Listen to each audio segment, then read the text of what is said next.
My name is David. I'm a automation engineer at a company called Net Documents.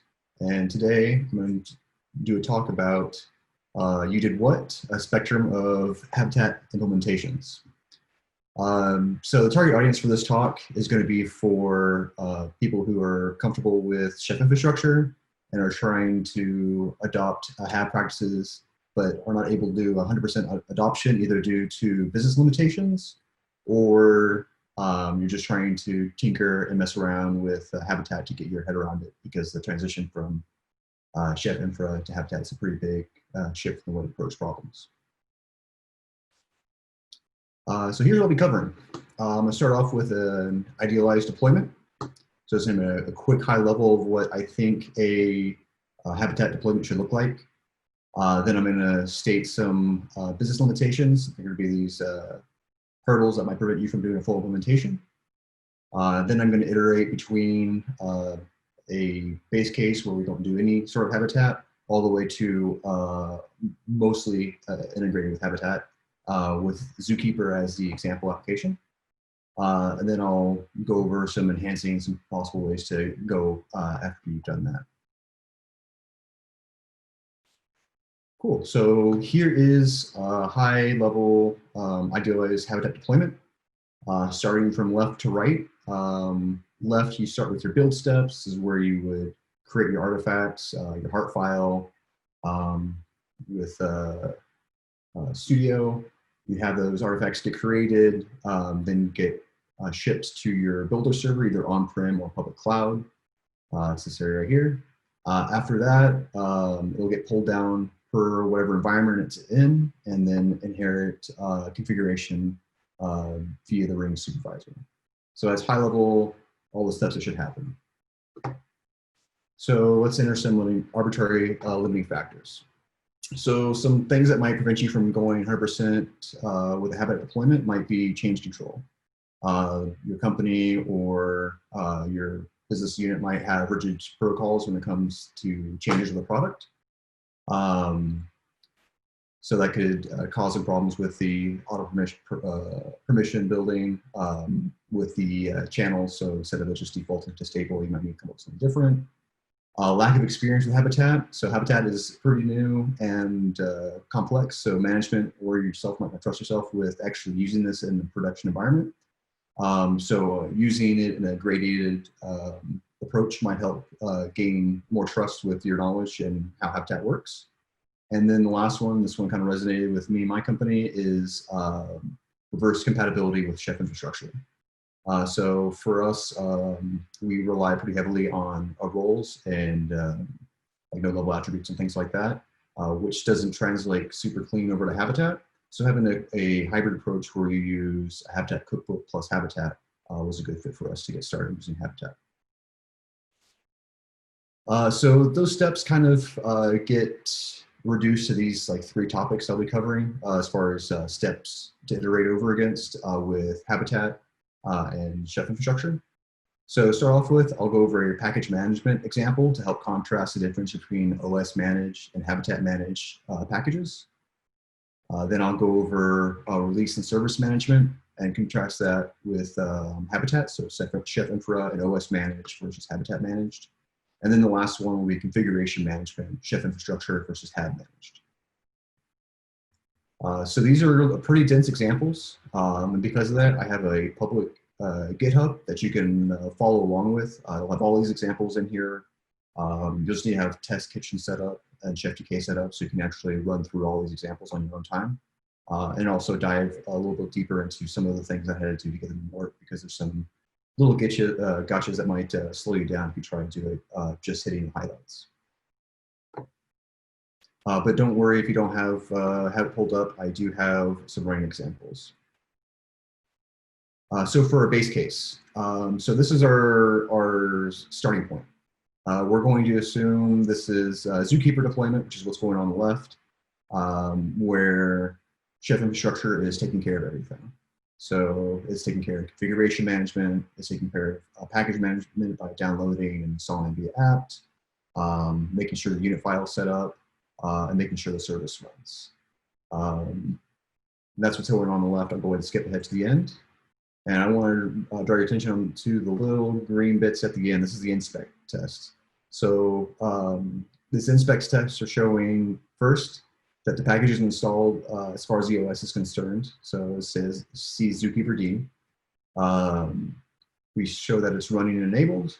We show that it's hosting on port 2181, which is expected. And then we have an application level check with are you okay getting piped to netcat over 2181 and getting a response of I'm okay.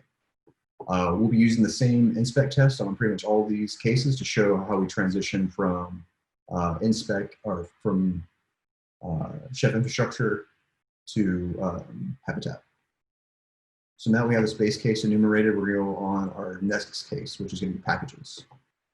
So in this case, we are going to move the packages from being managed by the OS to being, and Chef infrastructure, to being managed by Habitat. I'll show you the code here in a bit that actually does this. And we'll also be using a unit file that will generate by Chef infrastructure to actually call that. So now we're starting to transition over from Chef infrastructure doing most of the work. It's doing configuration management. It's actually creating that unit file, and then it's checking against that unit file to make sure that it's running. To Habitat doing just a little bit of work where it's managing the binaries and libraries by use of downloading the file from the builder server.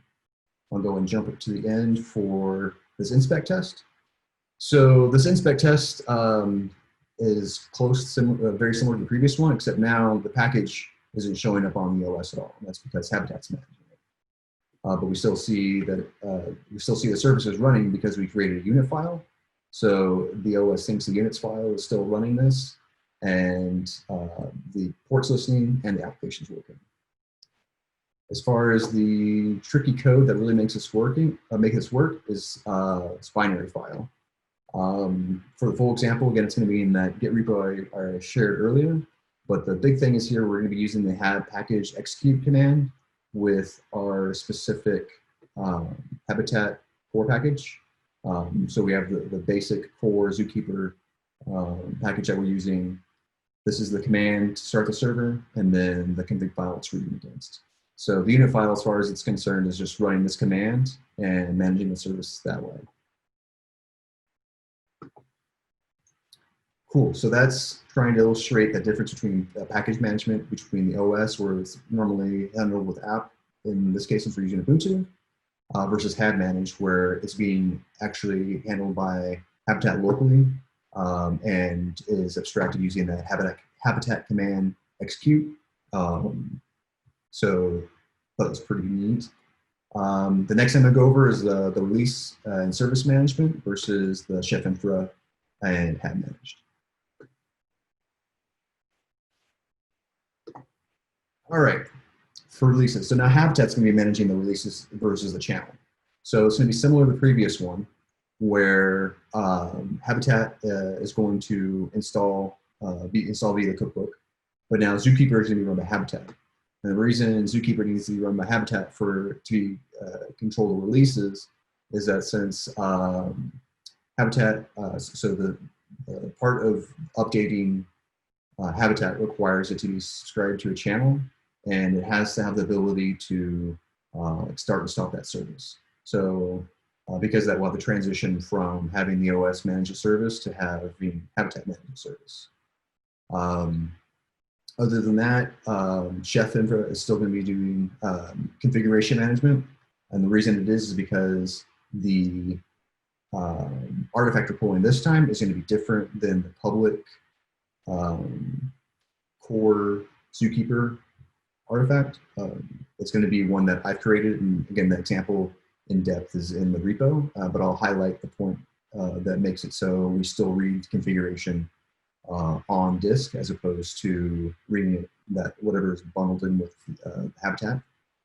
It does not, Chef will not make sure that the Chef infra will not make sure that the service is running. That's incorrect. However, Habitat will be doing a lot more of the work now. It'll be doing the release management and we'll be upgrading it per whatever release pattern that you give it. We'll be doing library management and service management. Go ahead and skip to the end. Cool. So after inspect's finished, now we see the transitions gone a little bit further. We're no longer using zookeeper D, but we expected that from the previous example. But now the service isn't being run by system D, it's being run by the supervisor in Habitat. But we still see a successful port check over 2181 that's listening, and the application level check for 2181 is still okay. So let's check out the highlights from the code changes. So here in the release management, this is a part of the Habitat cookbook. If you'll notice, this is the Indie core. This is my, forgot the nomenclature off the top of my head, but this is the repo in Builder and the Zookeeper package. This strategy will be rolling, but it can be all at once. The builder URL, so this will be either the public or private builder servers. The channel is subscribed to. This is where if you want to worry about change control, you can enumerate your channels. Instead of just having stable and unstable, you can have dev, QA, stage, and prod, which is what we're trying to do. Other than the service group, and that's going to be where it inherits configuration, which will be important in the following example. So this is for actual release management. And once this is done, the supervisor will be listening to that channel and will be looking for any new builds that are promoted to that channel for this specific bit of code. Next is going to be that part in the artifact that we created. Since this isn't the main core Zookeeper instance, we deviated a little bit, and how we deviated was in configuration, because we didn't want to transition from configuration being managed on disk by Chef infrastructure. We still wanted that. So in order for that to happen, we had to do this where you are referencing on disk examples like for the zooconfig directory, zooconfig, and also here, if you'll look, this looks very similar to the unit file entry that we had, except now it's in execute with the handlebar brace, handlebar notation here to have Zookeeper run, and also Java is handled by Habitat here as well. So you have this mixed load of on-disk configuration that can still use older automation examples with Chef infrastructure, while still being able to use the release architecture in Habitat and the libraries and binary management in Habitat. Oops, went too far. So this that covers all the release and service management, and compare and contrast between Chef Infra and OS Manage and Habitat Manage. Next thing I'm going to go over is configuration management. And that's going to be Chef infrastructure versus Hab Managed. So this is the next step that we're going to go over. So the change here is to make sure that those configuration files that we had explicitly enumerated in that run hook is no longer referencing on disk, but referencing within Habitat. So Chef Infra is still using some work. So we'll still be deploying the cookbook with Chef Infra, and we'll also be passing configuration to Habitat through Chef Infra. That way you can still use your roles and node level attributes, which is something that we do at where I work. That way you can don't have to re-architect everything while still being able to use all of these other Hab features. So that'll be the binary and lib management, versioning based on channel subscription, supervisor, making sure the service is running and not systemd, and now we'll be moving into configuration management more in depth. So let's go to the end. So I added one more check in this inspec to show that we'll be actually changing configuration and not just take my word on it.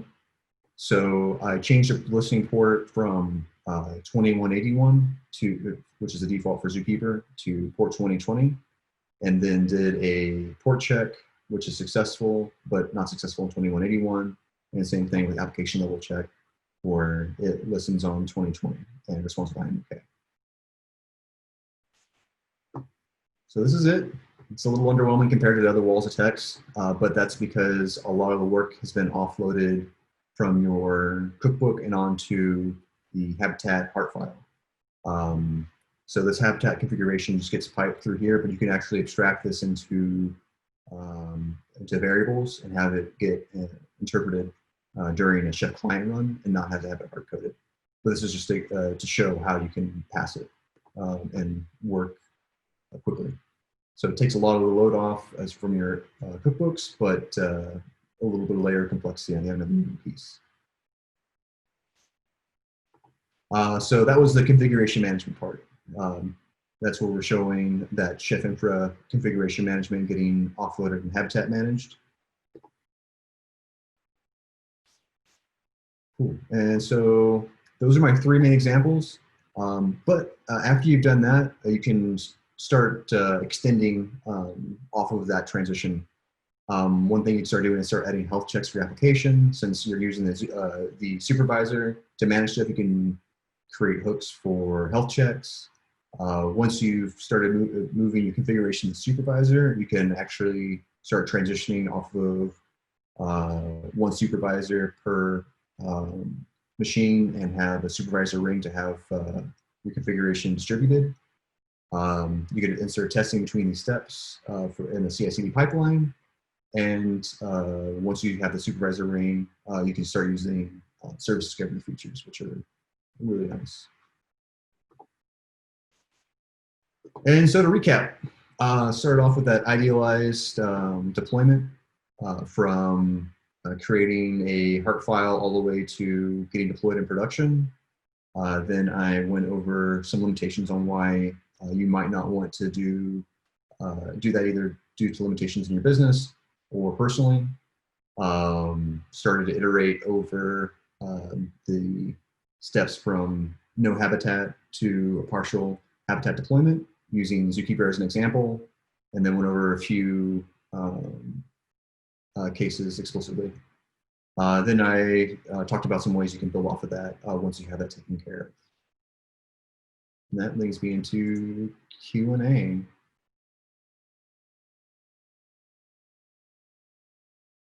Awesome. That was a whirlwind tour.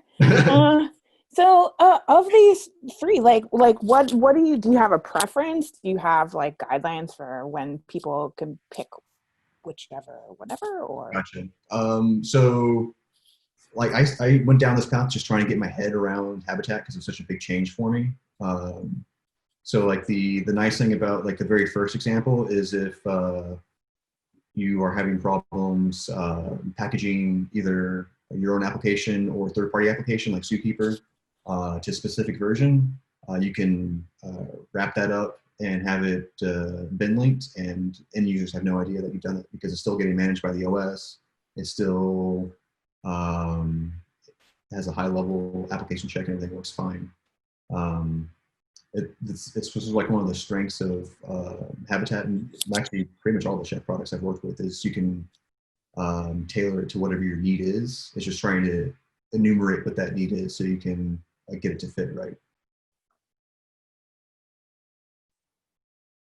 Cool. Of the other stuff that, as you've been working with Habitat and whatever, are there other interesting things that you found? Have you plugged it into like external tooling or health check management or anything like that? So I've done some health checks, but because I think the idea for the health check will be for like a successful roll and deploy, things like that, to have it in your as part of the orchestration. But right now I don't have any applications that use it live. We do have some of our core application that deploys it kind of like the 3rd version of it that I had of it, where it's being installed by, or Habitat's getting installed by Chef infrastructure. The configuration is managed in a split way between both Chef Infra and Habitat, where we have that default TOML that's getting created, and then we're just overwriting it when we do a Chef client run to try and have control over those releases because of the change control that we have in our company. We want to make sure that like whenever we make a change update that we have direct control when that gets updated, that it doesn't just dynamically get updated. Cool. Here's one. Do you, so just to clarify, you still have Chef Infra starting the habitat ring over the set of servers? Is that how that fits together? So in these examples are all one supervisor per OS. They're not a ring at all. That would be like one of those transition steps that after this is just trying to get you comfortable with before you start adding the service discovery layer and the supervisor rings. Oh, okay. And so you're using Chef Infra to like get all that stuff installed and Right. set up on. Yeah, Okay. it's all getting installed and set up by Chef infrastructure, and then there's a supermarket cookbook that does the install.